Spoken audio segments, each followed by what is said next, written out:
Welcome to the Walter Bosley channel for another episode. This one is Vedic Disneyland, I'm calling it. And I'm going to be looking at some of the more ancient implications of the Latitude 33 technology that I have written about in my book, Latitude 33, Key to the Kingdom. Now, many of you have read my book Latitude 33, Key to the Kingdom, which is my research into the mystery of Disneyland, where my personal weird experience with the curious stranger Alfred occurred in 1981, just on the edge of Fantasyland. Fantasyland being, for those who haven't been to Disneyland, Fantasyland is one of the multiple areas inside the park. Well, in that book, I propose that the world famous theme park is itself a psychotronic device and that the King Arthur carousel is the operative mechanism that makes it all work. Okay, with the indispensable analysis of our friend Sechery, who identified a triple intersection of telluric currents running through Disneyland, Latitude 33 Key to the Kingdom presents how the mechanism might work. Now, key to this hypothesis is the analysis of the esoteric symbolism present in the Fantasyland area of the park. Okay. Following some recent studies, Malia Grimm suggested that I examine the data from a Vedic perspective, and there it was, a most definite Vedic implication in the function of the carousel as a metaphysical mechanism. Now, as you know, a carousel rotates around a central axis, right? By definition, a carousel features a menagerie of animals. If the ride offers just all horses, no other animals, just horses, this is what makes it a merry-go-round. There's the distinction that we give. All horses, that's a merry-go-round. The variety of different animals, that's a carousel, okay? The menagerie, as it's called.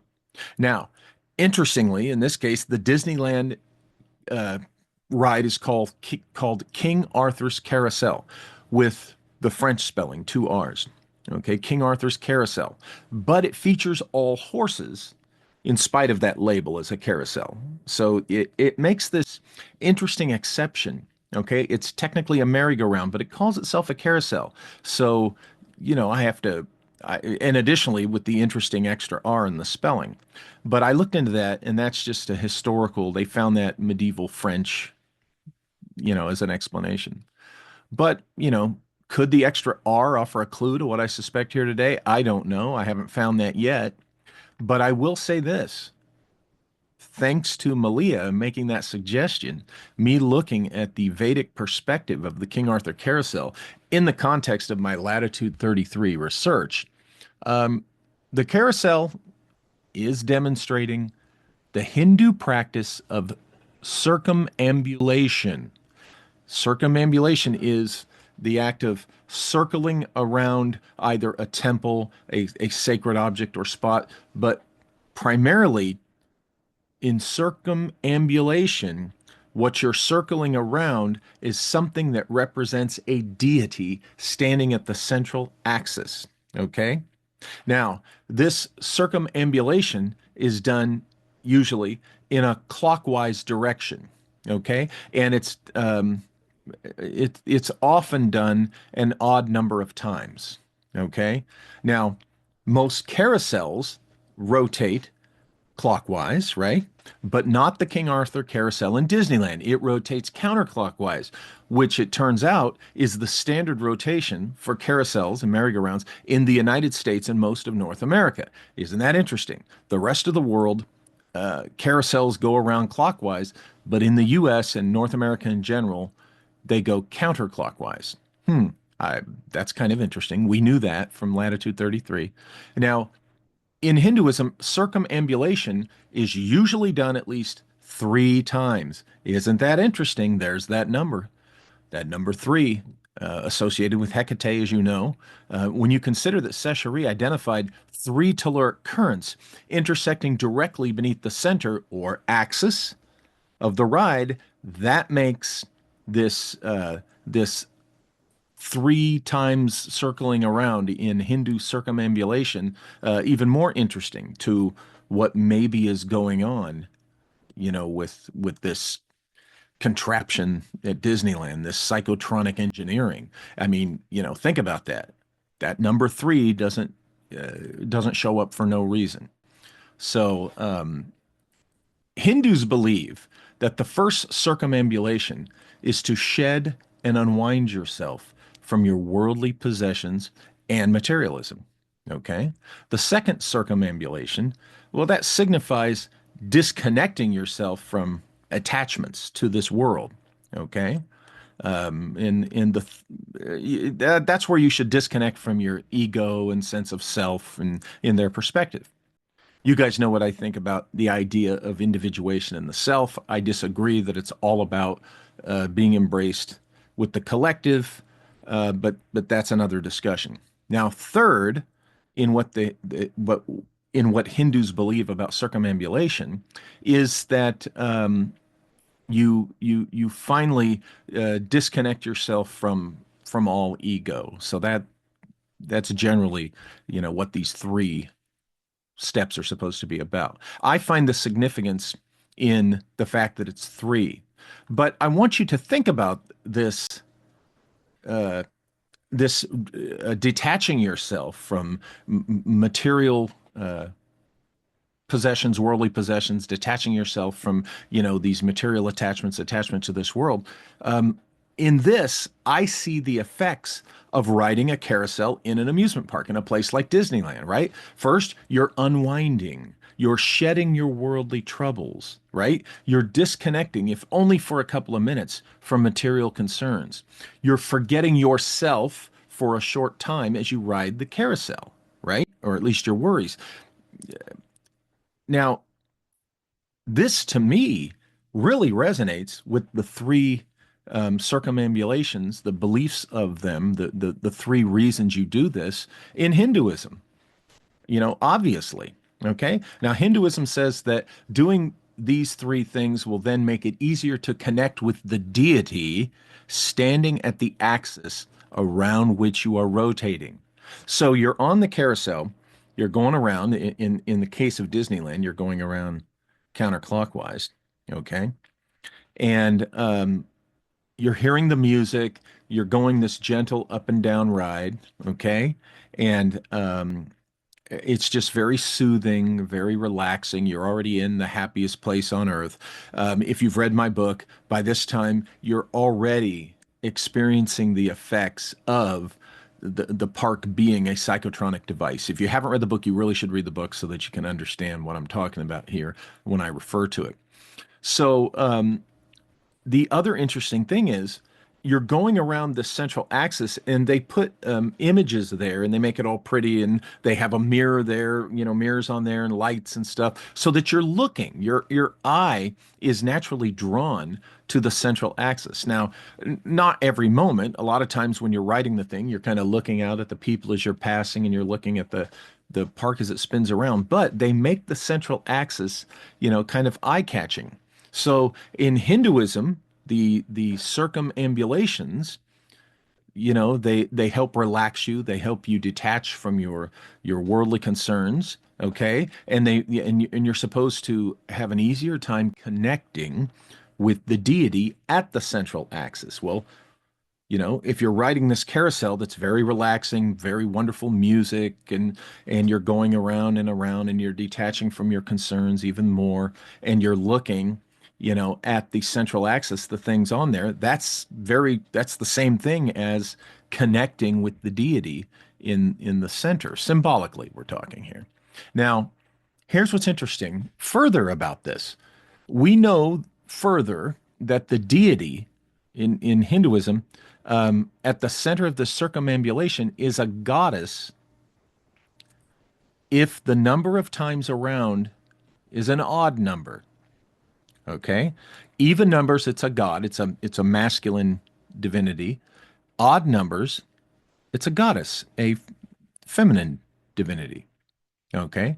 But we have the number three so strongly associated with this. Okay. We have according to Seshari, the intersection of the three telluric currents right underneath the central axis of the carousel, or at least it used to be. If you've read the book, you'll know what I mean by that. And then they associate three circumambulations, okay, with the goal and purpose of circumambulation. Okay, so um, if you look at the resonance of that three symbolism in the Hindu circumambulation aspect, is this a clue that the that there is an entity standing symbolically standing in the center axis of the King Arthur carousel? And is it a goddess? Is it a feminine entity or divinity? Okay. Now, when you count the actual number of times, a source I found claims that the King Arthur carousel revolves 8 times in 2 minutes. Now, according to Hinduism, that suggests that the deity in the center axis should be a masculine divinity, a deity, okay? However, within the context of Disneyland, in Fantasyland, that area of Disneyland, the reigning princess is Aurora, the Sleeping Beauty. And the artwork depicted around the central axis is indeed depicting scenes from the Disney film Sleeping Beauty. Okay. And also, by the way, it's Sleeping Beauty's castle that you enter Fantasyland through when you enter the front intended entry. Now, consider that the carousel at Disneyland also spins in the opposite direction as those around the world. Okay. This is opposite of standard circumambulation. So, can we infer, does it infer, that the deity at the central axis of the Fantasyland King Arthur carousel circumambulation might also be opposite of male, thus feminine? You see, within Hinduism, the 8 times around signifies that it's a masculine divinity, a masculine deity standing at the central axis. But here in North America, here at Disneyland, the circumambulation is in the opposite direction. It's counterclockwise. Is that a statement that therefore, since the rotation is opposite, that the deity should also be considered opposite of what it is traditionally? So in other words, ignore the 8 times around? I don't know. I find this interesting. I find that it does seem to fit. Okay. Now, there are more clues to this idea that the female that the deity, the divinity in the central axis of the carousel symbolically is intended to be feminine, female deity. Now, I find a clue to this in the Pythagoras wheel.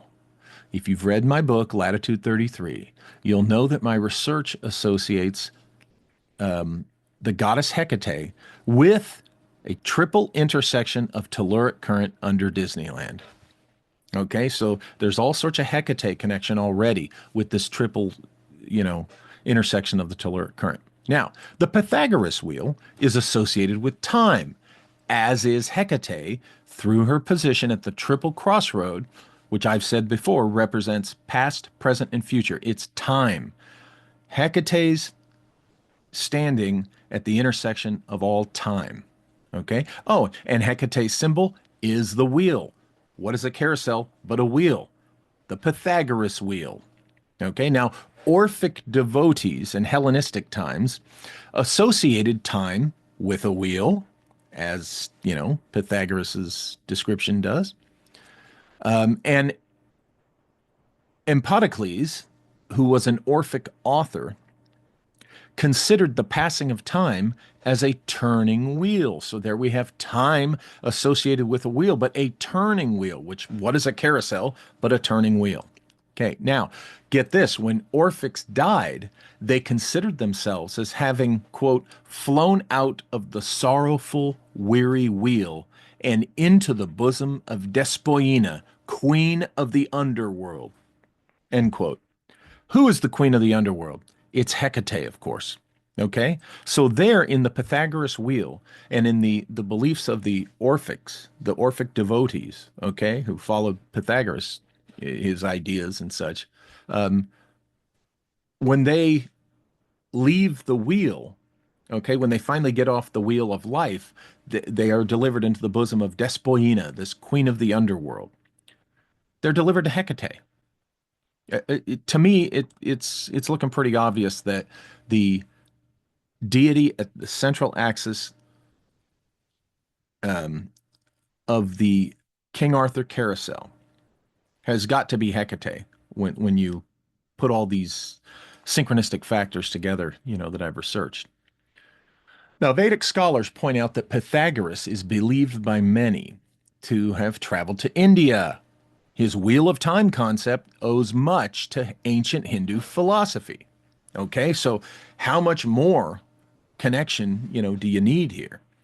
But if you need more convincing of a Vedic association with the King Arthur carousel at Disneyland, consider that horses are part of the Greek despoina illusion. Specifically, this that Zeus saw Demeter in the form of a mare and turned himself into a stallion in order to mate with her, from which she bore a daughter, but also bore a horse. Okay? What's on the King Arthur carousel but all horses? Remember, I told you, even though they call it a carousel, which should be a menagerie of animals, they seem to emphasize it's still all horses, all horses. And here we have, you know, Despoina, who through the Pythagoras wheel and the Hellenistic beliefs, we've connected with the symbolism of the carousel. Okay. And more specifically, horses are part of that symbolism. Now, let's go over to Hinduism. What does this have to do with the Vedic, all this horse stuff? Well, in Hinduism, pradakshina is the act of ritual circumambulation, which is circumambulation is riding that carousel, remember, and is directly associated with the ritual sacrifice of horses. So even the rotation, okay, ritual in Hinduism is directly associated with horses. Now, in the case of the King Arthur carousel, we have all horses, despite that carousels are supposed to have the menagerie of different animals.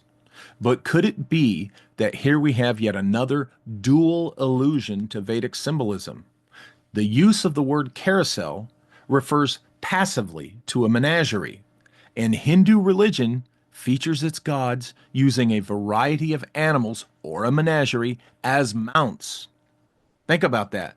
Their gods ride animal mounts, and these animals are varied. These animals are the menagerie, just like we're supposed to find on a carousel. So this is a dual illusion. The fact that we have all horses on a carousel, which technically makes it a merry-go-round, but we're still calling it a carousel, which is a passive reference to the menagerie. We have horses, which point to the Hellenistic symbolism there that tells us that Despoina, the queen of the underworld, or Hecate, is at the center of this carousel. But at the same time, we're calling it a carousel, okay, which is a passive reference to the Hinduism, to the menagerie that the Hindu gods ride. Okay, whether menageries of animal varieties or horses, when you ride a carousel, you are mounted on one, just like the Hindu gods. So that's yet even another illusion, you could say, particularly when you're on a true carousel with the menagerie of animals. Now, between the wheel, circumambulation, horse sacrifice, animal mounts, and the deity at the central axis, the King Arthur carousel is every bit as much Vedic as it is any other tradition. Okay?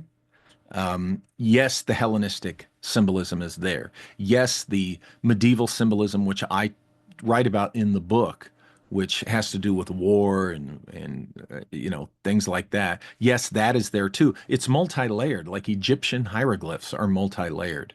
Okay, that's the nature of this synchronistic stuff. That's the nature I continue to find with all these things I dig into. But the fact that there we have Vedic symbolism in the mix as much as anything else, that opens up an entire new thread to pull in my never-ending investigation into the lost mysteries of California. So, anyway, that's what I wanted to share with you. To me, that is quite an interesting and big find. And it points to some other things that I'm going to be sharing with you about California, which, as I've indicated in other books, point to, either the Calm Empire or earlier visitors from this lost Vedic civilization. So, it never ends. There's always new things surfacing.